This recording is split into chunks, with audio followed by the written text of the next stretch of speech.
Okay, so here's a good trick. Remember, as I've pointed out many times, that light, if you looking around where you're at right now, you'll see that it's often darkest in the corners, in the creases, where the two walls come together, where the ceiling and the wall come together. So if I do that here in my drawing, give it a little bit of extra shadow in those areas, then that's really going to make it come alive. Now notice how I changed the angle on my pencil. So with where it was on the wall, going down. Where it's on the ceiling, going across. Because that matters. The direction of your strokes really matter in reinforcing a texture. Because you want that shadow to be just laying on top of something, right? To be integrated into it. You don't want it to be a separate entity. Okay. And then here, I could really, using my whole value scale, really get this defined and dark right in that corner, right in that edge. Right here. And we'll make some of these scribbles again, but dark. Okay, and you'll see how much more defined this edge is now than this one over here. How much more oomph, how much more impact this one has than this one over here, where it hasn't been done. So those little differences that make all the difference.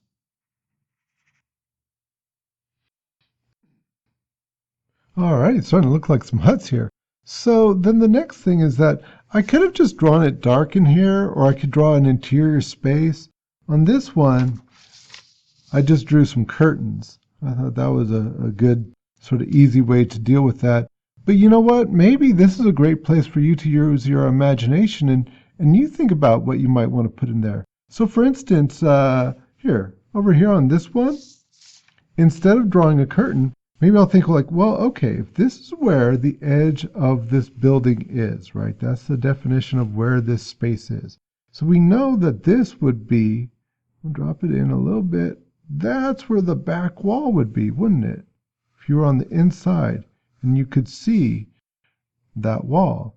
And who knows, maybe there's a window. All right, so let's say there was a window on that wall. Here's where the roof of that wall would be. Maybe up into that just a little bit, right? And then, so maybe I have a window, and it's going to be like here and here. Something like that.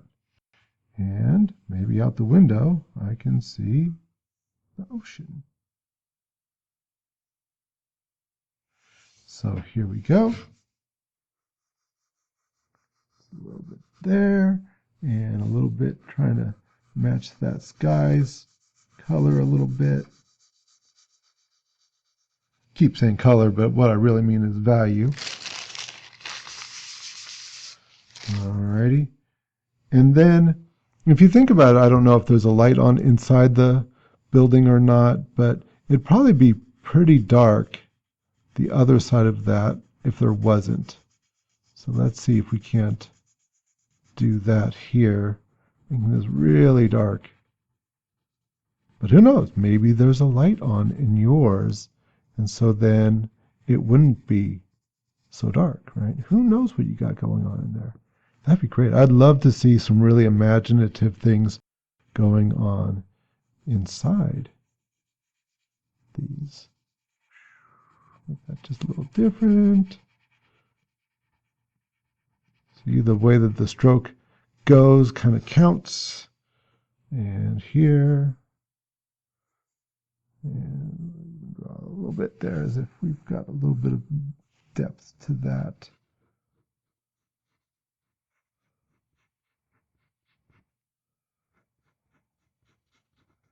And you see, I just made that up just right. Ooh, look, you see, I'm doing a bad thing. Getting on that, smudge that all up. Anyways, but I'm just making this up right now.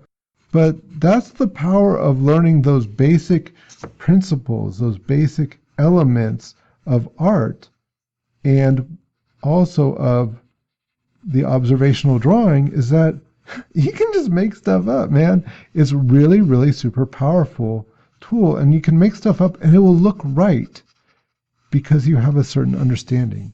Okay, and so let me see, which way would the floors go?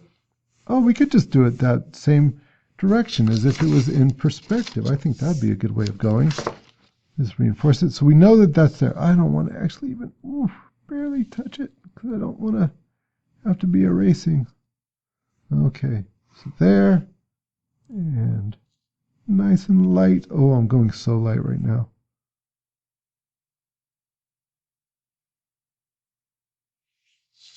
Or I might not even do all that. I might just kind of run it. Remember how I was telling you? You kind of just figured it out.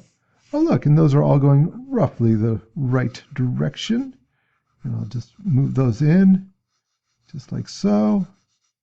See, I just didn't really want a dot there. All right, that's nice. Okay, anyways, and so now I've got some floors, and actually, so thinking about it again, right where this window is, it would let some light in. It would probably cast a shadow, though. I was thinking that there might be some light on the floor, but probably not. If there's light anywhere, it'd probably be up on the ceiling here. So we'll get that to be pretty dark there. But you see, there's a good lesson in that right there, is that the directions that I made all these guys going really define that space. You know, it's not just a blob here. I'm doing the same thing here again. Okay. So, but let's define that doorway a little bit more. That will help to set a little bit of contrast there. And here, that'd be in shadow. We'll give it a little texture. It's kind of like that. Alrighty. And then here. See, if I was smart, maybe I would have just done this first and then this second. That's okay. We gotta learn. We gotta learn how to work with things. But this would be also dark, wouldn't it? Because that would be in shadow. Light's not hitting that. Unless you had a light on the inside, in which case it might be.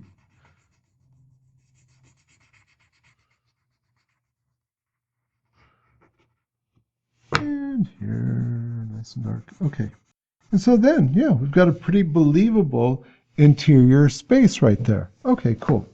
And if we were to just continue this out here, easy peasy. I'll define these boards by making an edge right here. So that's not perfectly straight and even because, you know, these old boards, they might not be all straight and even. And defining my darkest areas there. And then just give them some texture. Now think about this for a second. If the steps are right here, into the door, then right here would probably be kind of worn, wouldn't it? Kind of maybe a little bit lighter than the other area because of all the people always walking there. See, thinking about stuff like that, that's what will turn your imaginative drawings into something really, really cool.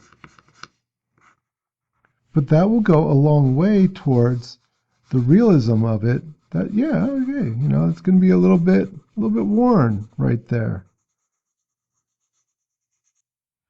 Now over here, maybe I will make a curtain on this side here. Okay, so we're going to think about, okay, well, where would the curtain rod be? Maybe there. It's easy enough to fake in that perspective because I've got the top of the door right there, and we know that the door is all right. Okay, making that so that edge isn't too straight, and giving it a bit of that same texture, maybe. But it's nice and dark. All right, and so then thinking about curtains. Okay, well, how would the curtains go? Well, well, the cloth would come around here, maybe depending on where you might have rings or loops. And then here, we'll just make it come, we'll go in and out, and in and out. And if you want to draw a doggy, you can do your own doggy. But we'll just keep it simple for this right here for our little tutorial. but it'd be easy enough to do. All I did was gather it up to the side like this, and then thinking about, well, how would that flow? Cloth didn't disappear. It'd still have to be there. It would just be more bunched up on this end. So, okay, here. So if that was open a little bit. And then when I was thinking about, well, that hand, how would a hand come out? Would it be this way? Would it be this way? And I thought, well, it just depends on where the person was standing, but maybe coming here and maybe a little bit of a thumb right here, maybe, I didn't want to get too crazy. And a dog, well, what the heck? Well, let's just draw a little doggy right here like I did. That was easy enough to do. Remember, it always breaks down to simple shapes, and that's why you learn these elements, man, and they will serve you well. So, okay, little doggy's looking up. So here's his where his eyes would be, and thinking about, if this was a circle or a sphere, where would that nose be? So it's looking up that way. Here's its little mouth right here, and there it is, man. How easy was that? Here's its little ears were, and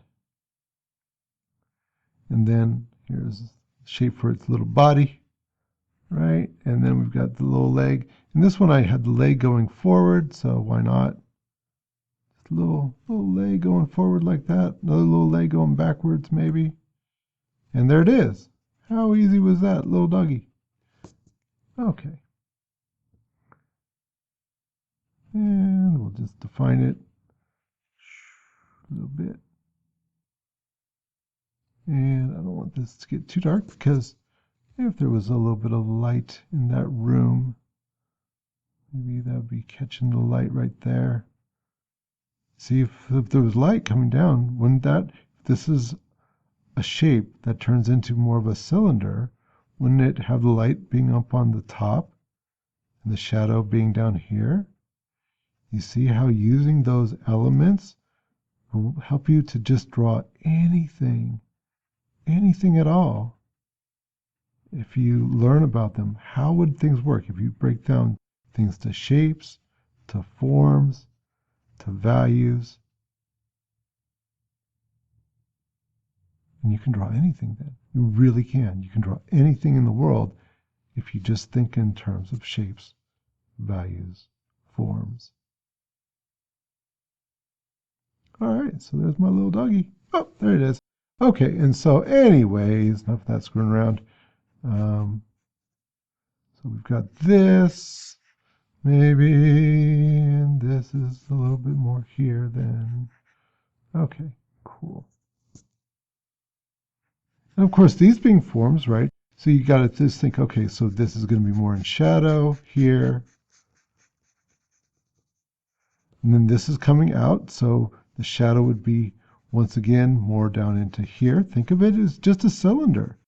Don't think of it as a curtain or a drape or a shower curtain or, blankets, or just think of it as forms. If you just think of things as forms, oh my God, children, it just becomes so much easier to do anything that you want. There's nothing hard if you think about things in shapes and forms and values. Nothing's hard. There you go, you just make it up. And who knows what's going on in here. We'll just make it dark just because it's just easier. But you could draw something light in there. Draw something that's going on in there. I'm just trying to wrap it up because it is a tutorial after all. All right.